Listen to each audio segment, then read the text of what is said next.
பிள்ளைகளே, இன்னைக்கு ஒரு நல்ல கதையை கேட்போமா?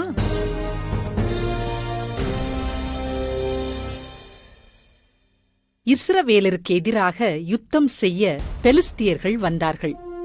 தாவீதின் மூத்த சகோதரர்கள் முன்னணியில் நின்றார்கள். தாவீது அவர்களுக்கு உணவு எடுத்துக்கொண்டு அவர்களை நலம் விசாரிக்கப் போனான். அவன் யுத்த களத்திற்கு வந்தபோது உண்மையான ராட்சதனை கண்டான். அவன் ஏறக்குறைய 10 அடி உயரம் இருந்தான். அவன் பெயர் கோலியாத். அவன் இஸ்ரவேலரை திட்டி அவர்களை சபித்தான். அனைத்து போர் வீரர்களும் அவனுக்கு பயந்தார்கள். சவுல் ராஜாவும் பயந்தார். இறைவன் பலமுள்ளவர் என்பதை அவர்கள் மறந்து விட்டார்களா? செவிட்டு இஸ்ரவேலரே, பயந்தாங்கொள்ளிகளே, நான் உங்களை பறவைக்கு உணவாக்குவேன். உங்கள் இறைவன் உங்களுக்கு உதவ முடியாது. நான் அவரை விட பலமுள்ளவன். நீங்கள் இதை கேட்டீர்களா? அவன் இறைவனை கேலி செய்கிறான். அவன் தொடர்ந்து இப்படி செய்ய நீங்கள் அனுமதிக்கப் போகிறீர்களா? தூஷித்து பேசிய பெலிஸ்திய நிமித்தம் தாவீது மிகவும் வேதனைப்பட்டான். இஸ்ரவேலரை கேலி செய்வது என்பது ஒரு காரியம், இறைவனை கேலி செய்வது என்பது வேறொரு காரியம். அவன் மிக மோசமாக பேசினான். தாவீது உடனடியாக சவுல் அரசனிடம் சென்று, நான் ராட்சதனாகிய கோலியாத்துடன் யுத்தம் பண்ணுவேன் என்றான். தாவீது மிக தீவிரமாக செயல்பட்டான்.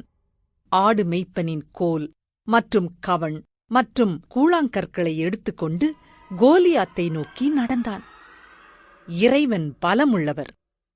அவனுக்கு இது தைரியத்தை தந்தது. ஒரு ஆடு மேய்க்கும் சிறுவனை கண்டபோது அநேக போர் வீரர்களால் தங்கள் கண்கள் காண்பதை நம்ப இயலவில்லை.